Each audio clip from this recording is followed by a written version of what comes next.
The most important thing that you can do to improve your English is reading, speaking, and understanding different words. And through this platform, I'll be helping you in all these things. With the help of my videos, you will come to know new words which you can use in your daily conversations, which you can understand whenever you read those words anywhere, in any book, in any newspaper, or in any sentence anywhere. So if you have not subscribed my channel yet, kindly hit the subscribe button and hit the notification bell icon as well, so that you can get notification of all my videos on time. So today also I have come up with new words for you all.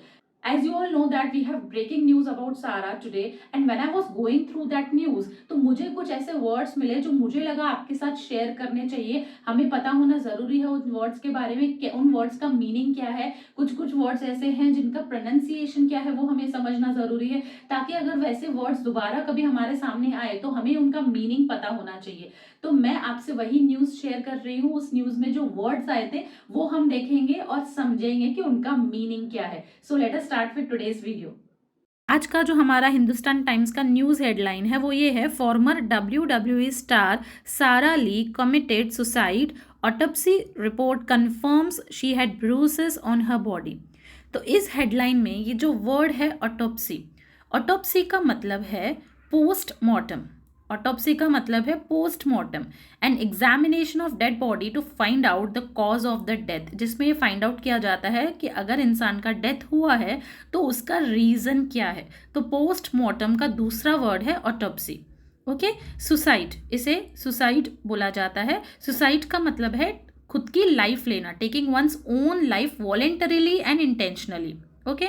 तो ये हमारा headline है जिसमें से हमें एक new word पता चला है ऑटोप्सी. पोस्टमार्टम ये बहुत पुराना वर्ड है, तो हमें एक न्यू वर्ड पता चला है autopsy. She had bruises. Bruises का मतलब है चोटें, मतलब ब्राउन या पर्पल मार्क कुछ इस तरीके का जब अपीयर होता है स्किन पे या बॉडी के किसी पार्ट में, जब कोई गिर जाता है, जब ये रैशेस होते हैं, इन्हें ब्रूसेस बोला जाता है. ये जो न्यूज़ है हमारे सामने, उसमें जो इम्पॉर्टेंट वर्ड्स हैं, जो न्यू वर्ड्स हैं, वो हम समझेंगे. Professional wrestler. रेसलर का मतलब है पहलवान. दूसरा वर्ड है जो है लीथल. लीथल का मतलब है dangerous. Lethal means dangerous, dangerous combination of drugs and alcohol. Next different word, ingested. इसका मतलब है टेकिंग फूड और ड्रग्स और एनीथिंग बाय swallowing, मतलब कुछ निगल लेना, थ्रोट के थ्रू अंदर डालना, उसे इंजेस्टेड बोलते हैं. ये जो आपको वर्ड्स दिख रहे हैं ये ड्रग्स के नाम है. ये वर्ड को प्रोनाउंस किया जाएगा एम्फेटामीन. एम्फेटामीन. नेक्स्ट वर्ड है डॉक्सिलमीन. डॉक्सिलमीन. नेक्स्ट वर्ड है शॉक वेव्स, जो इस न्यूज़ में से हमें पता चला है. शॉक वेव्स का मतलब है झटका लगना, शॉकिंग, शॉकिंग न्यूज़ मिलना, उसे शॉक वेव्स बोला जाता है. अगर हम कोई बुरी न्यूज़ या कोई ऐसी न्यूज़ सुनते हैं जो हमने एक्सपेक्ट नहीं की है, या ऐसी चीज़ पता चलती है जो हमें एक्सपेक्ट नहीं की है, तो हम बोल सकते हैं कि हमें शॉक वेव्स लगे हैं. शॉक वेव्स मतलब शॉकिंग, झटका लगना.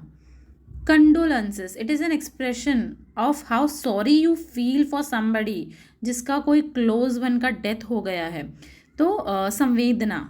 ओके, उसे कंडोलेंसेस बोलते हैं.